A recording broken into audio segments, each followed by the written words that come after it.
IAS institute నిర్వహిస్తున్న all India scholarship exam pass అవ్వండి. 2 years ఫీజులో 50% మాత్రమే పే చేయండి.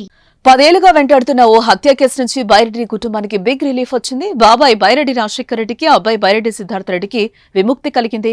నంద్యాల జిల్లా పగిడ్యాల మండలం పాత ముచ్చుమరికి చెందిన బెస్ట్ సాయి ఈశ్వరుడు హత్య కేసును విజయవాడలోని ప్రజాప్రతినిధుల ప్రత్యేక కోర్టు కొట్టివేస్తూ తీర్పునిచ్చింది.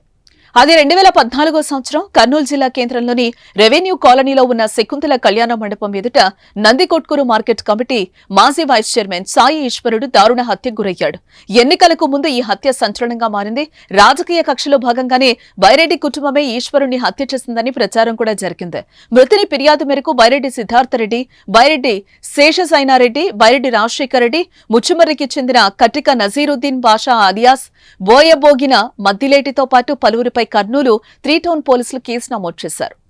ఈ కేసులో బైరెడ్డి సిద్ధార్థ రెడ్డి, బైరెడ్డి శేషసైనారెడ్డితో పాటుగా మరో ఇద్దరు కర్నూలు కోర్టులో లొంగిపోగా బైరెడ్డి రాజశేఖర రెడ్డి హైకోర్టులో లొంగిపోయారు. పోలీసులు మిగిలిన నిందితులను అరెస్టు చేశారు. ఈ కేసు విచారణ పూర్తి చేసిన దర్యాప్తు అధికారి అదే ఏడాది జూన్ 24వ తేదీన కోర్టులో ఛార్జిషీట్ దాఖలు చేయగా బైరెడ్డి రాజశేఖర రెడ్డి, బైరెడ్డి శేషసైనారెడ్డి మాజీ ప్రజాప్రతినిధులు కావడంతో ఈ కేసు విజయవాడలోని ప్రజాప్రతినిధుల ప్రత్యేక కోర్టుకు బదిలీ చేశారు. ఈ కేసు కోర్టు విచారణలో ఉండగా నిందితులుగా ఉన్న బైరెడ్డి శేషసైనారెడ్డి, బోయ మల్లా నాగరాజు, వట్ట విజయ్ కుమార్ అనారోగ్య కారణాలతో చనిపోయారు. ఈ కేసులో A12, A13లో ఉన్న ముద్దాయిలను గతంలోనే హైకోర్టు నిరపరాధులుగా ప్రకటించింది.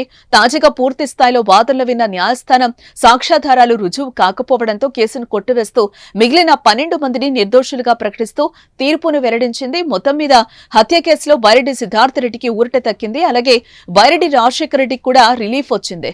బైరెడ్డి వర్గీయులో తీవ్ర హర్షం వ్యక్తమవుతోంది. వారి అనుచరుడు సంబరాల్లో మునిగిపోయారు. న్యాయం చేశారంటూ వారంతా క్రాకర్స్ పేల్చి స్వీట్లు పంచారు.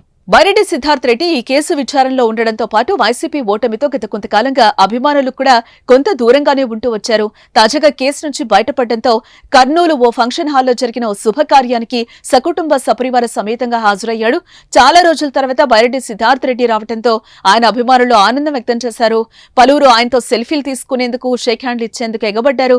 బైరెడ్డి సిద్ధార్థ రెడ్డి తల్లిదండ్రులతో కలిసి ఫంక్షన్లో ఆనందంగా ఉల్లాసంగా కనిపించడం అభిమానుల్లో ఉత్సాహం నెలకొంది.